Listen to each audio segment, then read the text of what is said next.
बिस्मिल्लाहिर्रहमानिर्रहीम। Blood pressure और pregnancy के ऊपर सिलसिला जारी रखते हुए इस वीडियो के अंदर एक मर्ज़ का जिक्र करेंगे जिसे हम प्री एक्लेम्पशिया कहते हैं।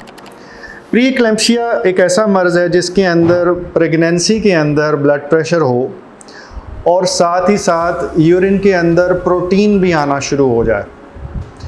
अब ये दो तरीके से हो सकता है। एक तो ये कि ब्लड प्रेशर पहले से ही था प्रेगनेंसी से पहले और अब प्रेगनेंसी हो गई और 20 हफ्ते गुजरने के बाद अब यूरिन में प्रोटीन आना शुरू हो गई, तो इसको हम प्री एक्लेम्पशिया कहेंगे। दूसरी तरफ ये है कि ब्लड प्रेशर नहीं था, हमल हुआ और हमल के 20 हफ्ते गुजरने के बाद ब्लड प्रेशर शुरू हुआ और बाद में जब यूरिन करवाया गया 28 हफ्तों पे 30 हफ्तों पे जाके तो पता चला यूरिन में प्रोटीन लीक हुई है। तो इसका मतलब है कि वो जो जिस्म में तब्दीली आई थी उसने ना सिर्फ बीपी पैदा किया, उसने गुर्दे में से प्रोटीन को भी लीक करना शुरू कर दिया। इस कंडीशन के अंदर अब बहुत ज़्यादा एहतियात की ज़रूरत होती है, बीपी को बहुत ज़्यादा टाइट कंट्रोल करने की ज़रूरत होती है। जनरली बहुत सारे ऐसे केसेस के अंदर अगर कुछ ख़ास फीचर्स आ जाएं तो मरीज़ को हॉस्पिटलाइज़ करना पड़ता, यानी हॉस्पिटल में दाखिल करना पड़ता है, एडमिशन करना पड़ता है। वो कौन कौन से फीचर्स हैं? बाज़ ये ब्लड प्रेशर का मर्ज़ प्रोटीन की ज़्यादती के साथ गुर्दे की ख़राबी का बाइस भी बन जाता है। गुर्दे की ख़राबी क्रेटिनिन के बढ़ने से वाज़े होती है और साथ ही साथ बाज़ ये ब्लड प्रेशर का ज़्यादा होना जिगर की ख़राबी का बाइस भी बन सकता है। अगर आप ज़हनी और जिस्मानी सेहत के बारे में इल्म, नए तरीका इलाज और नई से नई तहकीक के बारे में जानना चाहते हैं तो इस चैनल को सब्सक्राइब करें, बेल आइकन को क्लिक कर दीजिए।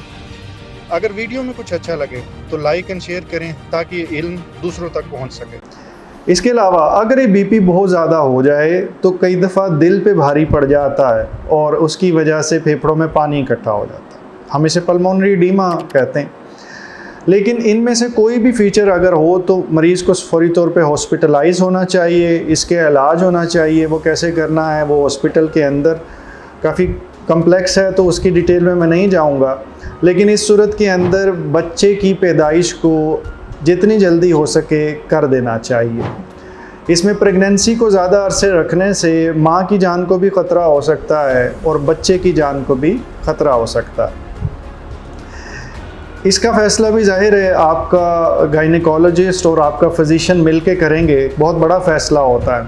लेकिन इसके अंदर भी जैसे मैंने पिछली वीडियो में ज़िक्र किया कि अगर किसी के 28 हफ्ते के बाद ये प्रॉब्लम चल रहा है तो बेहतर है कि वो इंजेक्शन लगवा लें जिससे बच्चे के फेफड़े मज़बूत और ताकतवर हो जाते हैं, ताकि अगर उसको दुनिया में वक्त से पहले आना पड़े तो उसके फेफड़े इस काबिल हों कि वो अपने मदद आपके तहत सांस ले सकें।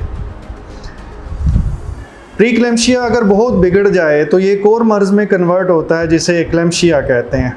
उसकी डिटेल मैं अगली वीडियो में शेयर करूंगा।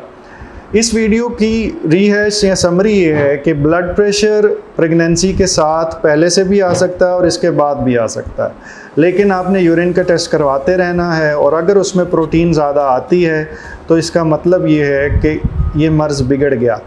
और उसके बाद अगर गुर्दे की ख़राबी, जिगर की ख़राबी या दिल की ख़राबी की निशानियां मिलें तो ये बुरी साइंस हैं। इस सूरत के अंदर मरीज़ को हॉस्पिटल में दाखिल होना चाहिए और उसका इलाज हॉस्पिटल में रख के होना चाहिए। अल्लाह ताला आपको मुकम्मल ज़िंदगी दे और दूसरों की ज़िंदगी मुकम्मल करने का शर्फ अता करे। शुक्रिया।